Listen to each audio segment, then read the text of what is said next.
रामो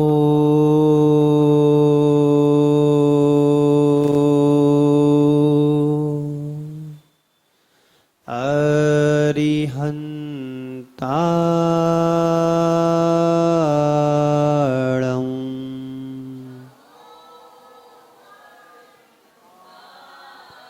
नमो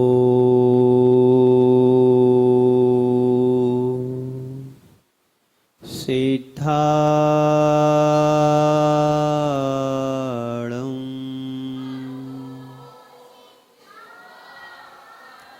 नमो आयरियाणं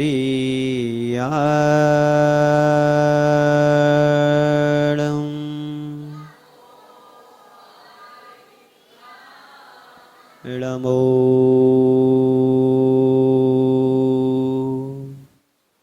वज्रायाणं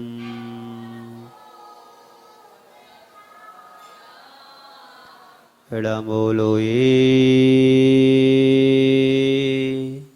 सविसाहुणं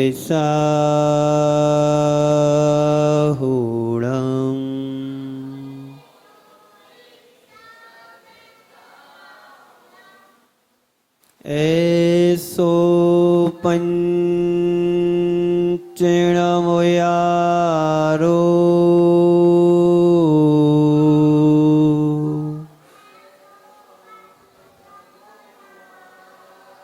सब पावपणाशिणो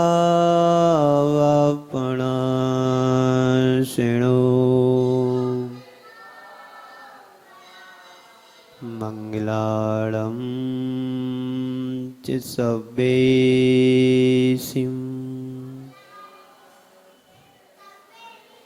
परवं होयि मंगलम्। बोले पंच परमेष्टि भगवान की, भगवान महावीर स्वामी की, अहिंसा परमो धर्म की, परम पूज्य आचार्य गुरुवर श्री विद्यासागर जी महाराज की।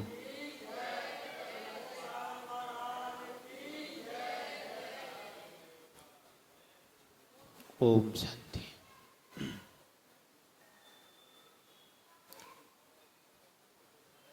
एक बार एक राजा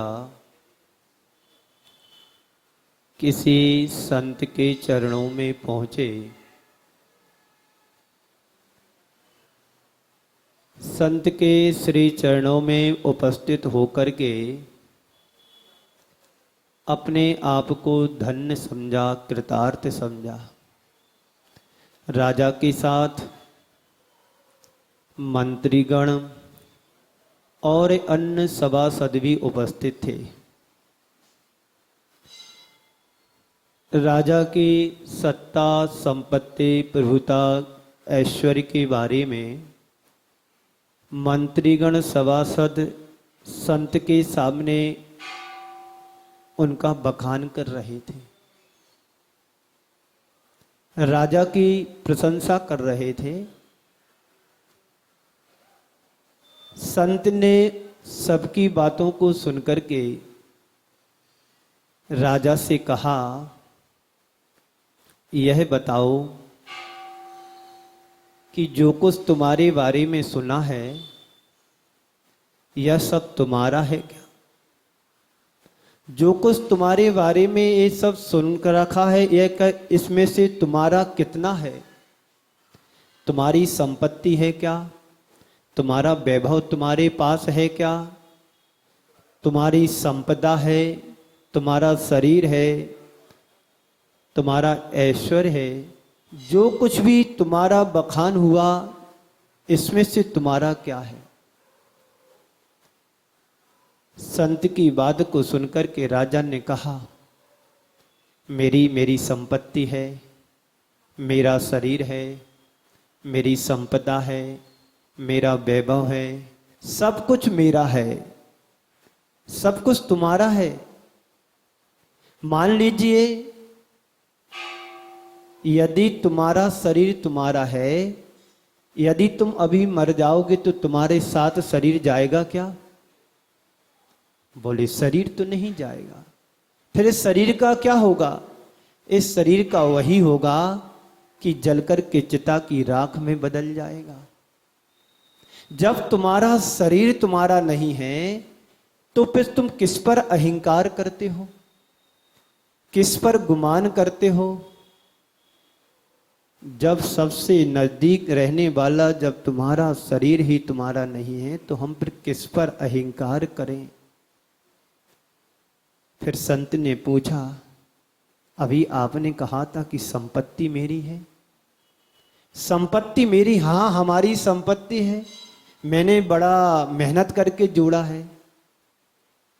यदि तुम मर जाओगे तो संपत्ति तुम्हारे साथ जाएगी क्या? हाँ, ये तो पता नहीं था कि संपत्ति मेरी है पर मेरे साथ जाएगी, यह तो पता नहीं है। संत कहते हैं यही तो हम तुम्हारे लिए बतला रहे हैं कि संपत्ति भी तुम्हारी नहीं है। जिसके पीछे हमने रात दिन व्यतीत किया, जिसके पीछे हमने अपना कीमती समय लगाया, वह संपत्ति भी मेरी नहीं है। शरीर तुम्हारा नहीं है, संपत्ति तुम्हारी नहीं है, तुम्हारी सेना भी तुम्हारे हाथ में नहीं है। कब पड़ोसी राज्य तुम्हारे ऊपर आक्रमण करे और सेना तुम्हें छोड़कर के भाग जाए, जिसको तुम अपना मान रहे हो वह सेना भी तुम्हारी नहीं है। फिर तुम्हारा क्या है? मेरा साम्राज्य है। साम्राज्य तुम्हारा, कोई तुम्हारे ऊपर आक्रमण कर दे तो साम्राज्य तुम्हारे हाथ से छिन जाएगा, वह भी तुम्हारा नहीं है, तुम्हारी शक्ति नहीं है। एक दिन तुम्हारा शरीर दुबला होगा तो शक्ति भी तुम्हारी छीण होगी, शरीर भी तुम्हारा छीण होगा, पर है क्या तुम्हारा? संत ने उस राजा को समझाते हुए कहा कि इस संसार में तुम्हारा कुछ भी नहीं है। इस संसार में तुम्हारे ना परिजन है, ना तुम्हारा शरीर है, ना तुम्हारी संपत्ति है, ना तुम्हारी सत्ता है, ना तुम्हारी सेना है और ना ही तुम्हारी शक्ति है। कुछ भी तुम्हारा नहीं है।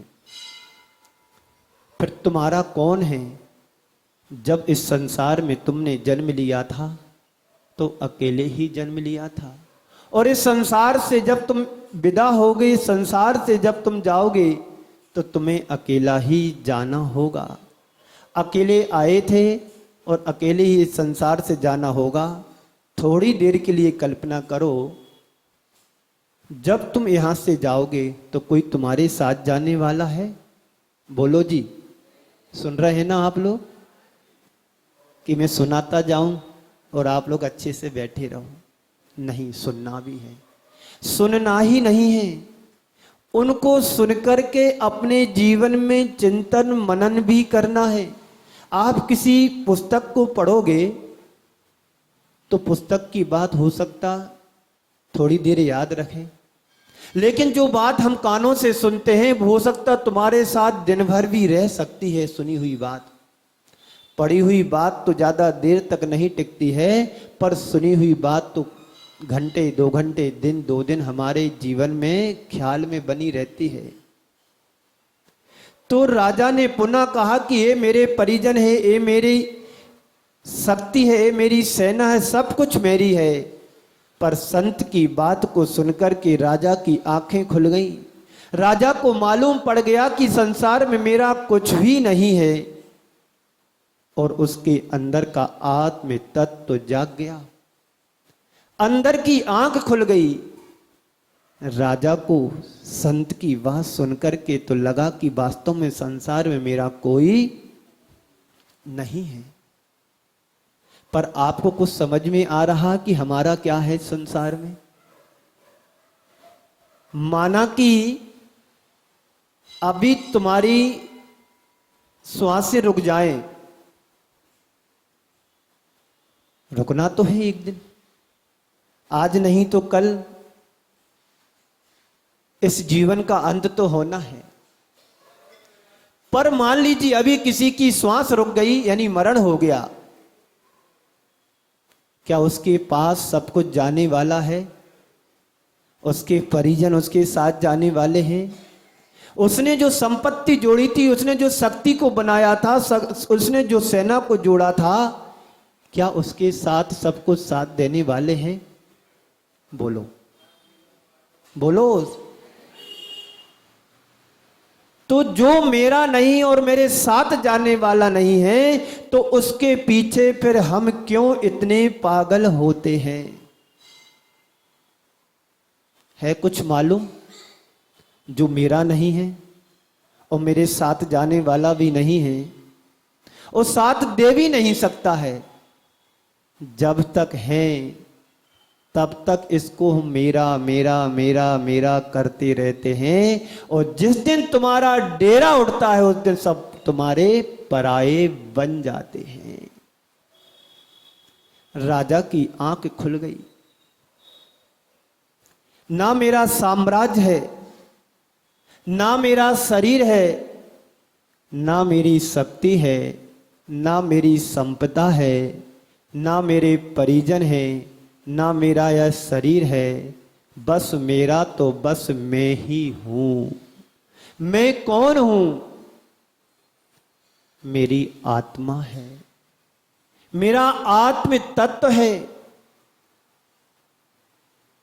यह मुझे आज समझ में आया है, जब गुरु के चरणों में जाकर के उन्होंने अंदर से मेरे को झकझोरा है।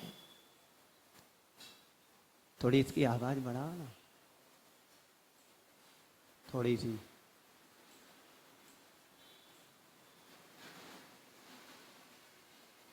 यह बात राजा को समझ में आई। बहुत कम लोग हैं जो अपने जीवन में यह समझ विकसित कर पाते हैं। अधिकांश लोग सब संसार की बातों में उलझ करके उन्हीं को अपना मानने में पूरा का पूरा जीवन लगा देते हैं। यह कहानी किसी और की नहीं है, हमारी और अपनी कहानी है। आखिर में कौन मेरा और कौन मेरा यहां पर है? क्या है मेरा? संसार में कुछ भी नहीं है। जब हमारा जन्म हुआ था तब हम कुछ लेकर के आए थे क्या? तन पर वस्त्र भी नहीं आया था। और जब इस संसार से हमारा जाना होगा तो तन पर वस्त्र भी नहीं जाता है। जो कुछ हम पहने रहते हैं, ओढ़े रहते हैं, वह भी हमारे परिजन सब छुड़ा लेते हैं, छीन लेते हैं। बंधुओं, थोड़ा समझने की जरूरत है।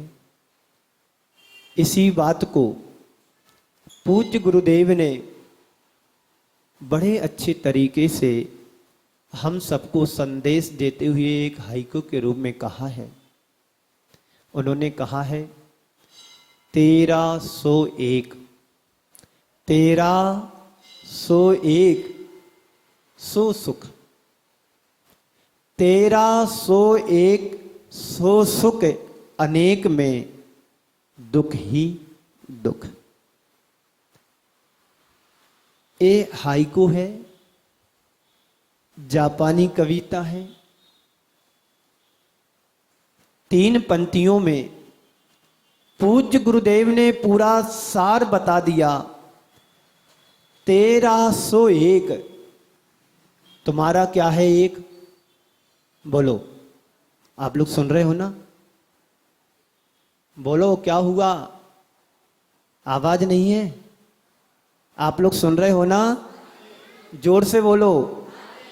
हाँ, लगे कि हम लोग यहां बैठे हैं। 1301 सो सुख, इस पंक्ति का अर्थ है तुम्हारा जो एक है उसी में सुख है। एक में ही सुख है। एक यानी हमारी आत्मा।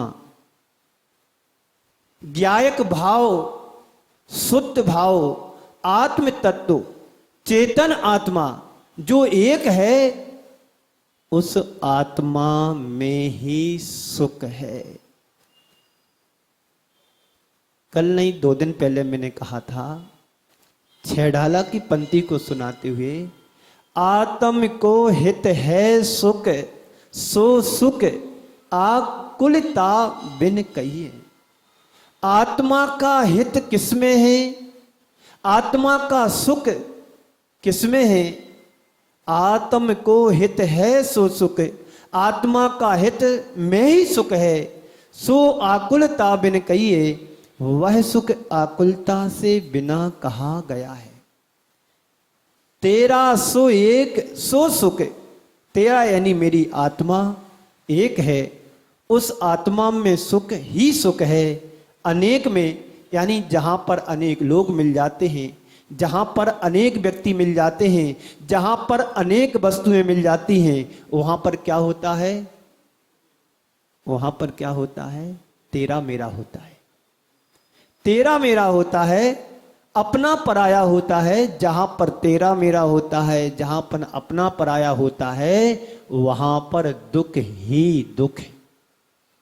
वहां सुख नहीं है, सुख तो अकेले में है, सुख आत्मा में है, लेकिन दुख कहां पर है? जहां पर आत्मा से हट करके अन्य पदार्थ, अन्य संयोग चीजें जुड़ जाती हैं, संयोगी चीजें, अन्य पदार्थ हमारे से जुड़ जाते हैं, अनेक वस्तुएं मेरे से जुड़ जाती हैं। एक व्यक्ति से जब अनेक व्यक्ति जुड़ते हैं तो एक जब बर्तन होता है तो आवाज नहीं करता है, और जब अनेक बर्तन होते हैं तो आपस में टकराते हैं तो आवाज। जब तक व्यक्ति अकेला रहता है उसके जीवन में आवाज नहीं आती है। जब व्यक्ति एक से दो हो जाते हैं तो आवाज आवाज होने लगती है। तो यही बात तो गुरुदेव कह रहे हैं, तेरा सो एक मैं सुख सो सुख, अनेक में दुख ही दुख। एक बार गुरुदेव के चरणों में किसी प्रकार की बोली लग रही थी, बहुत पुरानी बात है, आज से 50 साल पुरानी बात, 1980 की बोलियां लग रही थी। उस समय 100 रुपये भी, 50 रुपये भी, 11 रुपये भी, 5 रुपये भी बहुत बड़ा मायना रखते थे। यदि कहीं दान देना है तो 2 रुपये की रसीद कटती थी, 5 रुपये की रसीद कटती थी। अधिकतम यदि बड़ा व्यक्ति है तो 21-11 रुपये की रसीद बनवा लेता था। तो कोई बड़ा फंक्शन होना होगा तो बोलियां लग रही थी, और बोली चलते चलते चलते 1301 रुपये पर बोली टूट गई। 1301 रुपये पर बोली टूट गई, और जैसे ही बोली टूटी तो आचार्य श्री ने कहा, गुरुदेव ने कहा, भाई बोली की तो तुम जानो, बोली की तो तुम जानो, पर सच्चाई तो यही है कि 1301 ओम ओम 1301। इसका मतलब क्या? गुरुदेव ने उन पंक्तियों में अध्यात्म घटाया। बोली भले कितने पर टूटी हो, पर तुम्हारा तो एक ही है, वह है हमारा आत्म तत्व। वह क्या है? उसे जानो, उसे पहचानो। पूरा जीवन बीत जाता है व्यक्ति का, मनुष्य का, उस एक को पहचानने में, उस एक को जानने में सारा का सारा जीवन बीत जाता है। व्यक्ति एक को नहीं पहचान पाता है, एक को नहीं समझ पाता है। पूरा संसार इसी के चक्कर में एक को जानने में, पहचानने में लगा हुआ है, पर एक को नहीं पहचान पाता है। वह मनुष्य के साथ एक क्या है, उसको जानने में सदियों लग जाती हैं। तो गुरुदेव ने कहा है कि 1301 सो सुख, अनेक में दुख ही दुख। अपनी आत्मा पर केंद्रित जो हो जाता है वह सुख पाता है, कभी दुखी नहीं होता है। जो आत्मा को छोड़ करके बाहर जाता है उसको दुख ही दुख होता है। एक को जानो, एक को भजो, एक को पहचानो, एक को भजो, और जिसको भजना है उसको ध्यान में भी लाना है। और जिसको ध्याओगे तो संत कहते हैं उसी को पाने का पुरुषार्थ करो। वह एक क्या है? कौन है वह एक? वह एक है तुम्हारे भीतर का शुद्ध आत्म तत्व, तुम्हारे अंदर का ज्ञायक भाव, तुम्हारे अंदर का आत्म तत्व, तुम्हारे भीतर का चैतन्य। उस एक को जानो। सबसे बड़ी विडंबना तो यह है कि मनुष्य सबको जानता है पर खुद को नहीं जानता है, अपने आप को नहीं जानता है। उसके पास सबका पता होता है पर खुद का पता नहीं होता है।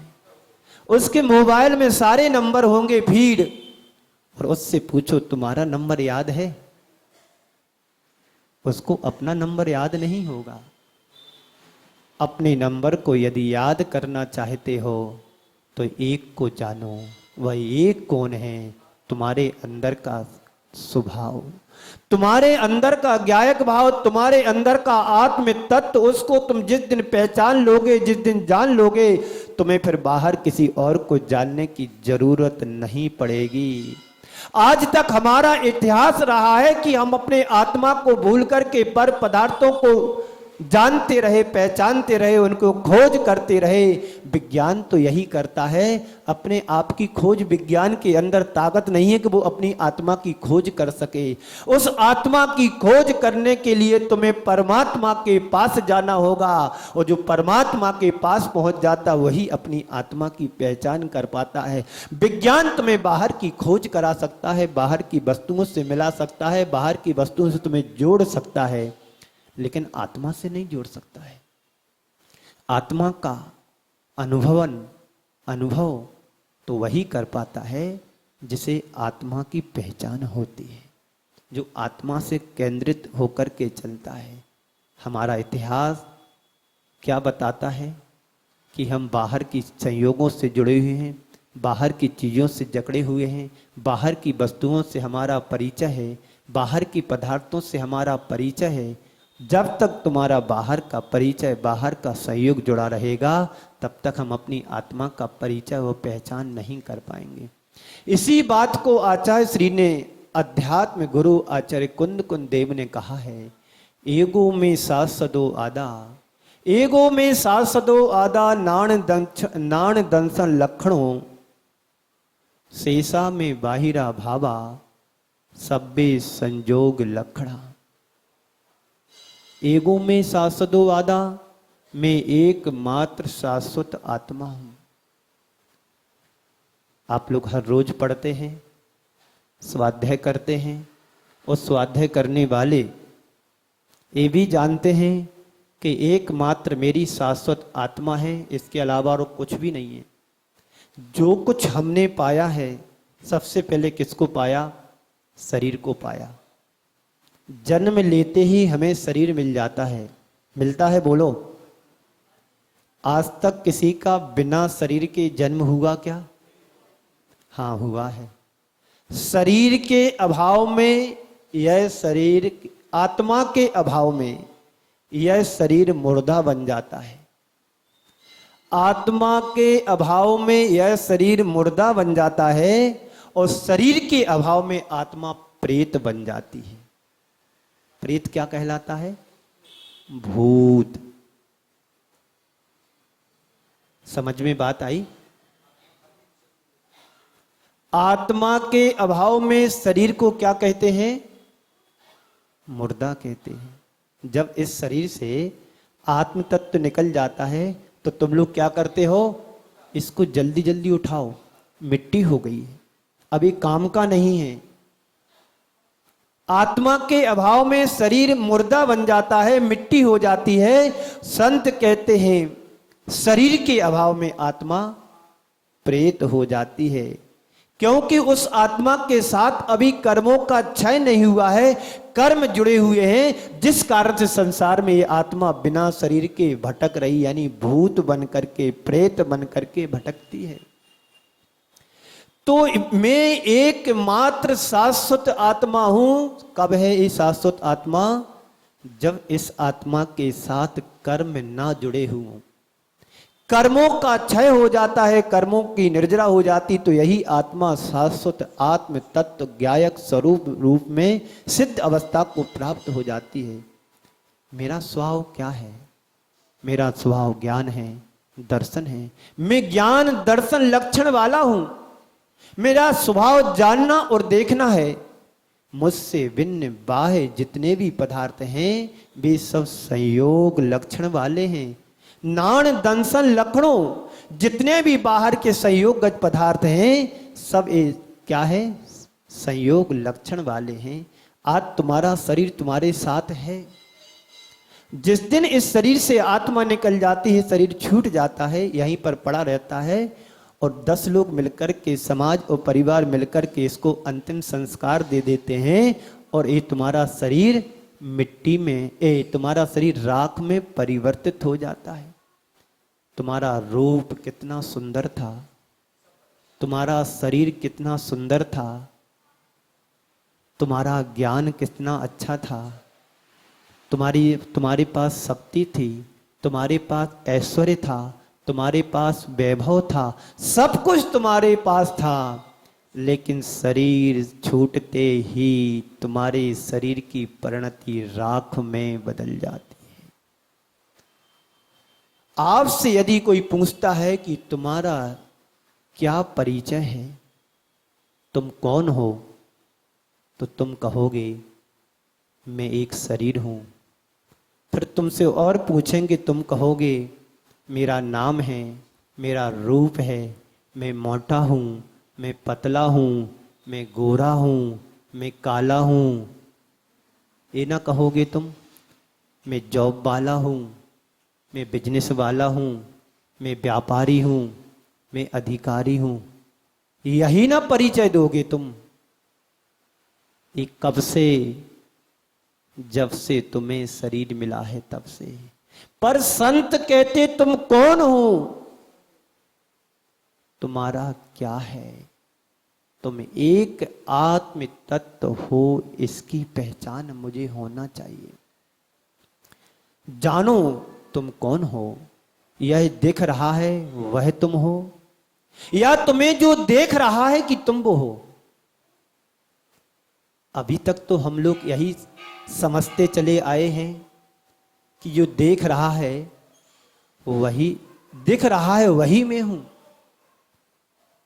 मुझे जो दिख रहा है वही मैं हूं। पर संत कहते हैं तुम्हें जो दिख रहा है वह तुम नहीं हो, जो तुम देख रहे हो वह तुम नहीं हो, जो देख रहा है वह तुम हो।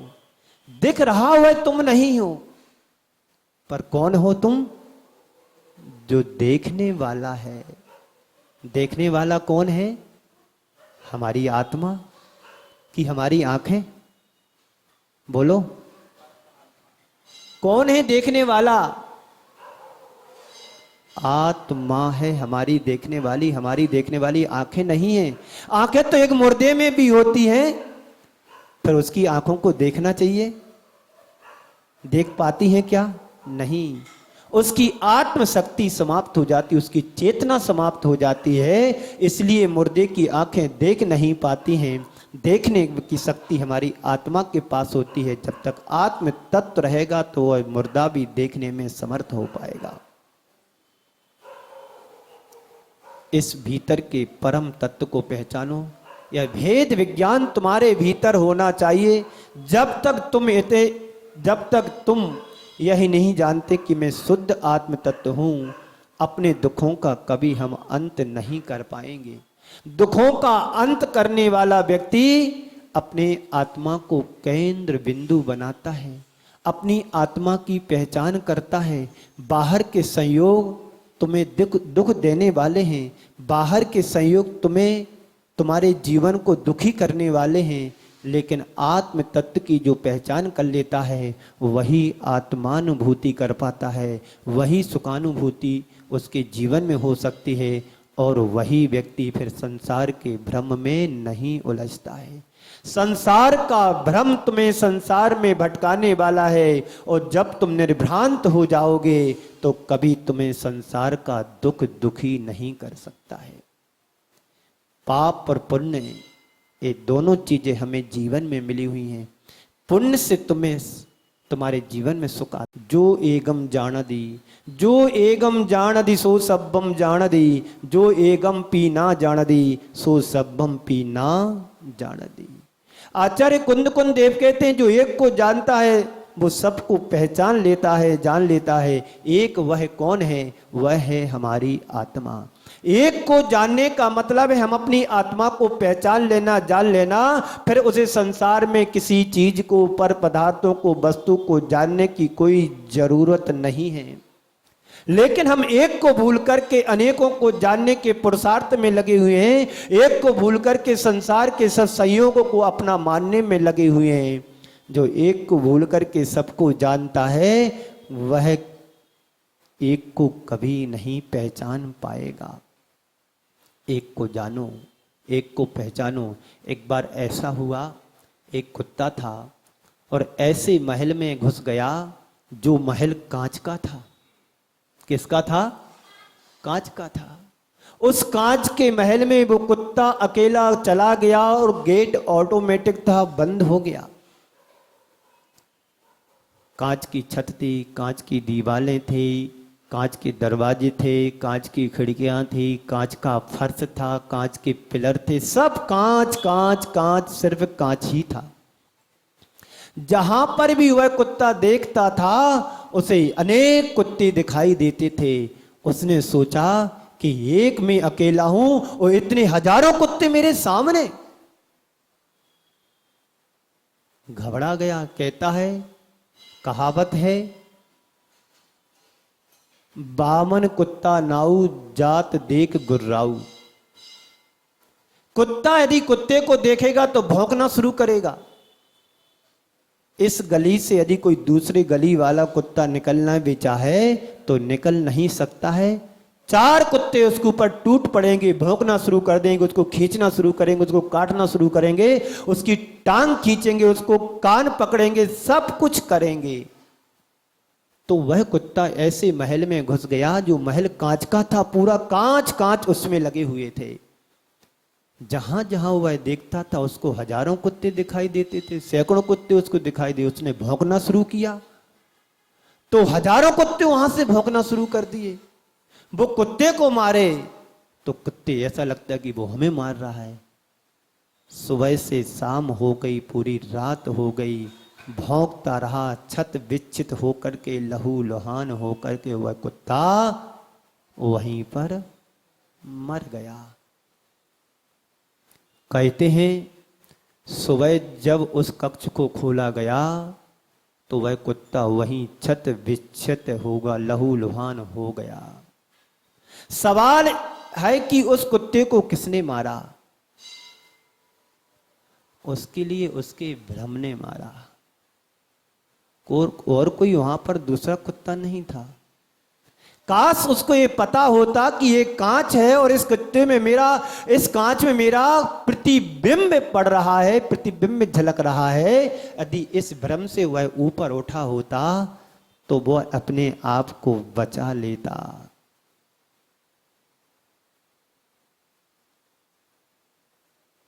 उसे पता होता। यही तो मनुष्य की दशा है।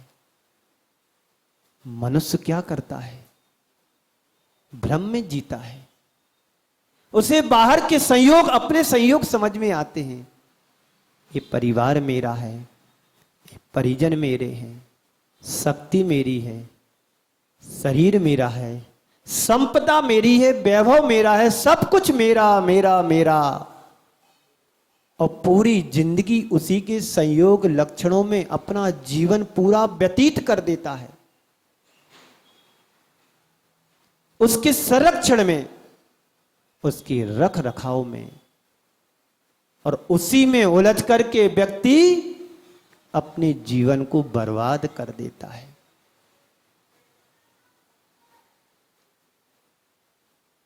तो एक को जानो मैं कौन हूं। अगर एक बार उस आत्म तत्व की तरफ दृष्टि जाग जाए तो जीवन हमारा धन्य हो सकता है। तेरा सो एक, सो सुख अनेक में दुख ही दुख। अनेक को समझो और उससे बचने का पुरुषार्थ करो। ठीक है, परिवार हमने बसाया, बसाना तुम्हारा धर्म था, दायित्व था, कर्तव्य था। कब तक? एक सीमा तक परिवार की जिम्मेदारियों को समझो, उससे मुक्त होकर के अपने आत्मा की पुरुषार्थ में लगना चाहिए। जब आप किसी के यहां सर्विस करते हैं, नौकरी करते हैं, तो गवर्नमेंट की तरफ से तुम्हारी 60 वर्ष 62 वर्ष की उम्र तक तुम्हें रखते हैं कि अब तुम काम के लायक तो हैं, पर तुम्हारी शक्ति को देखते हुए तुमसे काम नहीं लिया जा सकता है, इसलिए तुम्हें अब रिटायर कर दिया। यानी तुम अब शांति से बैठ कर के अपना धर्म ध्यान करो। और इस धर्म ध्यान करने के लिए तुम्हें वेतन भी देती है पेंशन के रूप में। टेंशन नहीं लेना, किसी के तरफ तुम्हें हाथ नहीं फैलाना। यदि मैंने तुमसे 40 वर्ष सेवा ली है तो मेरा कंपनी का, गवर्नमेंट का कर्तव्य होता है कि तुम्हारी अंतिम श्वासों तक तुम्हारा सहयोग करें। क्या हम घर गृहस्थी में रहकर के 60-70 साल तक जो सेवा तुमने परिवार के साथ की है, व्यापार किया, मेहनत किया, तो 60-65 साल की उम्र के बाद क्या तुम अपने परिवार और अपने व्यापार से क्या हम मुक्त नहीं हो सकते हैं? या तो गवर्नमेंट या सरकार कुछ नहीं जानती होगी जो तुम्हें पैसे भी देती है और तुम्हें रिटायर भी कर देती है, या तो वो नहीं जानती है, या फिर तुम्हारे परिवार या तुम्हारी बुद्धि नहीं जानती है कि मुझे क्या करना चाहिए, क्या करना चाहिए। हमें अपने आप को इन सब से बचा करके आत्म तत्व की ओर ध्यान रखना चाहिए। उस आत्म तत्व को पहचानो जो एक को जानता है वो सबको नहीं जानता, जो एक को नहीं जानता वो सबको जानता है, जो एक को जानता वो सबको नहीं जानता है।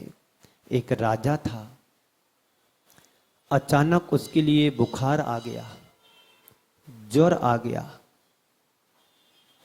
ज्वर आया, बुखार आया राजा के लिए, तो उस राज्य में एक ऐसे वैद्य को बुलाया गया। उस वैद्य ने कहा, राजा का ज्वर तो उतर सकता है, पर इसके लिए मलयागर चंदन घिस करके लगाओगे तो उतर सकता है। बीमार हुआ था, बीमार होने के बाद उसका बुखार तो चला गया, पर शरीर में दाह रह गई। इस दाह को शांत कैसे करें? तो वैद्य को बुलाया गया। वैद्य ने कहा कि इनकी दाह भी जा सकती है, पर इन्हें मलयागर चंदन घिस करके लगाएंगे तो इनकी दाह भी ठीक हो सकती है। राजा की बहुत सारी रानियां थी। पहले के राजा महाराजा होते थे, एक को नहीं पालते थे, सैकड़ों को पाल सकते थे। हमारे शास्त्रों में आते 96,000 रानियां थी। कितनी थी? 96,000 रानियां। आप लोग सुन रहे हो ना? नींद तो नहीं आ रही? क्योंकि इसको थोड़ा प्रॉब्लम है, इसलिए आवाज थोड़ी खुल के नहीं। तो वैद्य ने कहा कि ये मलयागर चंदन है, यदि इसको घिस करके लगाओगे तो इनकी दाह ठीक हो सकती है। रानियों को चंदन दिया गया। अनेक रानियां थी, उन्होंने घिसना शुरू किया। चंदन घिसा जा रहा था।